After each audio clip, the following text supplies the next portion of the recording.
Hello दोस्तों, good morning. एक ये प्रश्न है, तो कल किसी भाई का, एक दोस्त का कमेंट आया कि ये प्रश्न है तो इस पे डिलीट होने के चांसेस है, ये रेट लगाइए बच्चों ने। तो पहले हम इस प्रश्न को समझते हैं, इसमें एक एक शब्द है उसको समझते हैं। पहले तो बोर्ड क्या बोल रहा है? बोर्ड बोलता है अधिगम असक्ता, यानी जो डिसेबल बच्चे होते हैं जिनके मतलब कोई आँख से, कोई कान से, कोई मतलब किसी प्रकार की डिसेबिलिटी है, वो सारी बात करेंगे इसमें। तो हमने बोर्ड ने हमें बताया कि बोधात्मक पूछा इसने, ठीक है ना? ठीक है ना? बोर्ड ने बोधात्मक मतलब परपेचुअल पूछा इसने, ठीक है ना? तो अब हम पहली बात तो हमें ये समझना चाहिए बोध क्या है। पहला तो ये शब्द है हमारे पास इसमें। बोध शब्द क्या होता है कि जब हमारी ज्ञानेंद्रियाँ होती है, मतलब आँख है, मकान है, नाक है, उनके द्वारा हम कोई सूचना ग्रहण करते हैं, वो सूचना हमारे मस्तिष्क तक जाती है और मस्तिष्क तक पहुँचने के बाद हम उसका अर्थ निकाल लेते हैं, ठीक है ना? वही बोध है, यानी वही बोध है जिसे हमने साइकोलॉजी में पढ़ा है, उसे कहते हैं प्रत्यक्षीकरण भी कहते हैं। मतलब आपने कोई सामने चीज़ देखी, आपने देखी एक बूढ़ा आदमी है, तो आपने उसे देखा तो आपको उस बूढ़े आदमी का बोध हो गया, ठीक है? यानी ये बोध शब्द आप शब्द के मतलब हमारा दिमाग है उस चीज़ को एकदम सही से बोध कर रहा है, मतलब वो है बोधात्मक, ठीक है। दूसरा इसमें शब्द है अधिगम, ठीक है ना? अधिगम पहला शब्द ये है, ठीक। अब अधिगम शब्द को समझते हैं।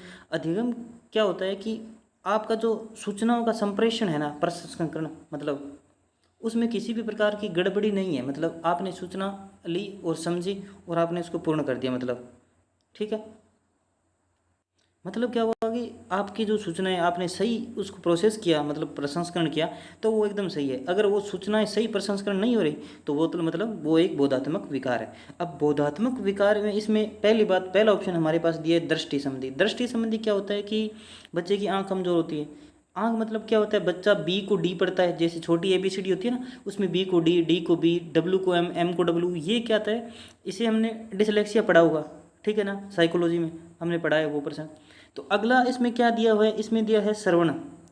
इसमें क्या दिया हुआ है? श्रवण दिया हुआ है।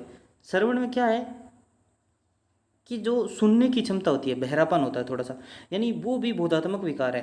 यानी हम बोल क्या रहे हैं, वो दूसरा प्रसंस्करण क्या कर रहा है। मैंने बोला उसे कड़ा, उसे सुनाई दिया घड़ा। मैंने बोला पेन, उसे सुनाई दिया मेन।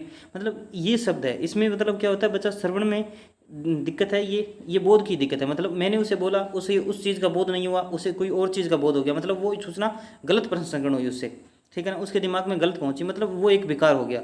तीसरा इसमें गति बोधात्मक। गति बोधात्मक मतलब क्या होता है, जो शरीर के जो अंग होते हैं ना बच्चे के, वो मांसपेशियों का संतुलन नहीं बना पाता। वो गति बोधात्मक में मांसपेशियों का संतुलन नहीं बना पाता, तो उसमें क्या होता है कि वो चीज़ों को सही से पकड़ नहीं पाता। अगर कोई पेंसिल है उसे दी, वो नहीं पकड़ पाएगा, नहीं सही सही चला पाएगा, ठीक है ना? वो है ये गति बोधात्मक, ठीक है ना? और तीसरा इसके अंदर हमारे पास है, ठीक है, जैसे ये हो गया गति बोधात्मक, ठीक है ना? इसे शायद डिसप्रेक्सिया ऐसे कुछ शब्द कहते हैं, गति बोधात्मक। अगला हमारे पास शब्द है अतिसक्रियता। अतिसक्रियता क्या है? ये अतिसक्रियता एक शब्द है। इसमें क्या है कि ये कोई बोधात्मक विकार नहीं है। मतलब ये तीन शब्द आप समझ सकते हो आराम से, इनमें कोई दिक्कत नहीं है। अति सक्रियता कोई बोधात्मक विकार नहीं है, ये विभाग से संबंधित विकार है, ठीक है ना? अगर आपने जब BSTC किया, DLED किया, जब आपके स्कूल में आप गए होगे तभी आपने देखा होगा कुछ एक बच्चे ऐसे शरारती होते हैं जो टिक नहीं पाते। एक दूसरे को या तो शरारत करते हैं, कभी कभी उधर गए कभी उधर गए, मतलब वो टिकते नहीं एक जगह से, ठीक है ना? वो एक बोधात्मक विकार नहीं है। मतलब इसे हमने जो साइकोलॉजी में पढ़ा है, इसे बिहेवियर टेंशन कहते हैं, बिहेवियर टेंशन डिसऑर्डर कहते हैं, जिसे हमने ADHD के रूप में भी पढ़ा है। अति सक्रियता ये चीज़ है, अब समझिए। अब मैं आपको NCERT की बुक्स है उसमें थोड़ा सा इसके बारे में समझाता हूँ, आप चेक कर सकते हो, ठीक है? ये थोड़े डिसऑर्डर बताए गए, ये तो कोई और ही बुक है इसमें, ठीक है? नहीं, ये बताए गए, ये डिसऑर्डर आप पढ़ लीजिए इसे। पर जो हमारे पास मेन सोर्स है बुक का, वो हम पढ़ते हैं, देखते हैं, ठीक है? अब ये चेक कीजिए आप, NCERT की ही बुक है, ठीक है? हमारे पास कोई दूसरी बुक नहीं है, ठीक है ना? ये रही, ठीक है? ये पढ़ लीजिए आप आराम से। और अब हम चलते हैं अपने पर्सन पे, ठीक है ना?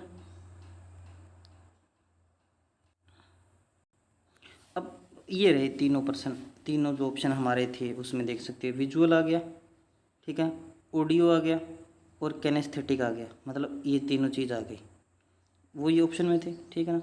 अब ये चीज़ें इसमें बताई गई, आप बस पढ़ सकते हो इसमें। और इसमें ये बता दिया टॉक, डिसीजन, डिबेट, मतलब इसमें दिक्कत आती है उसे। और कैनेस्थेटिक में स्टिक, नोट, टॉकिंग आर्ट, मतलब आर्ट वूट वगैरह वगैरह उसमें दिक्कत आती है, ड्रामा, डांस वगैरह वगैरह। और इसके अंदर बुक्स, वीडियो, कंप्यूटर, पोस्टर, मतलब इनमें इसको प्रॉब्लम हो सकती है। बाकी मुझे ज़्यादा इंग्लिश आते नहीं, आप पढ़ सकते हो उसे। और जो अपने वाले में हाइपर सिटी है, हाइपर सिटी मतलब वो हाइपर एक्टिविटी, उसके बारे में इसमें मैं आपको थोड़ा सा दिखाता हूँ हाइपर एक्टिविटी वाला। अब ये देखिए, इसमें हाइपर एक्टिविटी के बारे में बताया गया है, ठीक है ना, आप पढ़ सकते हो।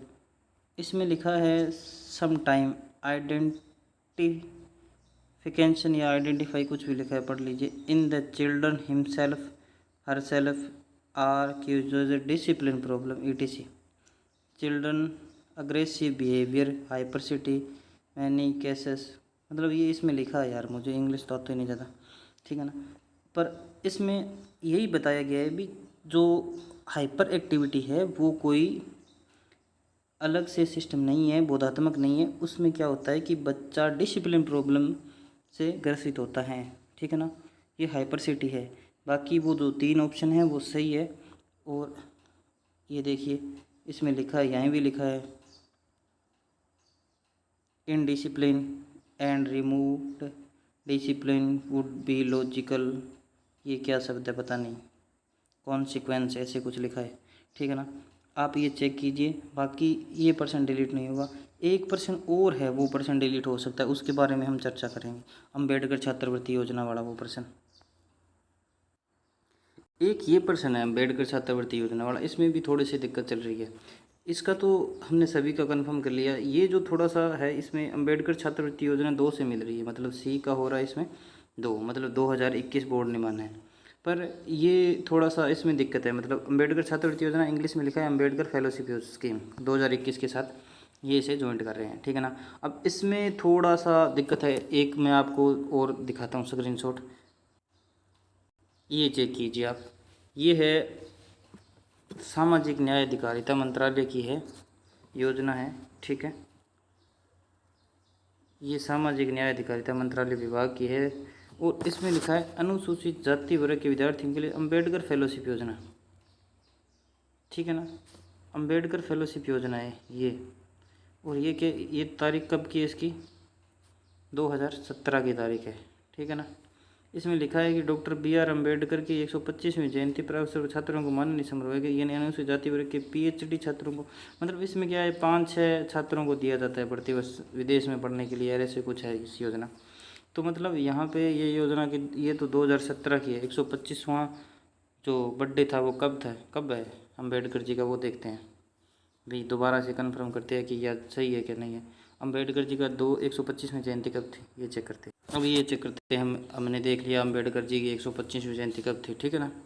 ये बता रहा है भाई, ये जो हमारे पास न्यूज़ है वो प्रेस सूचना ब्यूरो या PIB की सूचना है। तो इसमें बताया गया है भी अम्बेडकर जी की जो 125वीं जयंती थी वो 14 अप्रैल 2015 से 14 अप्रैल 2016 के बीच में मनाई जाएगी। इसमें मतलब ये सिस्टम बताया, मतलब थी तो 2016 में ही मान लीजिए आप, 16 में थी, ठीक है ना। तो अब इस हिसाब से उसका उत्तर क्या होगा, 125वीं जयंती अम्बेडकर फेलोशिप योजना, इस हिसाब से मुझे लगता है ये प्रश्न भी जाएगा अपना, ठीक है।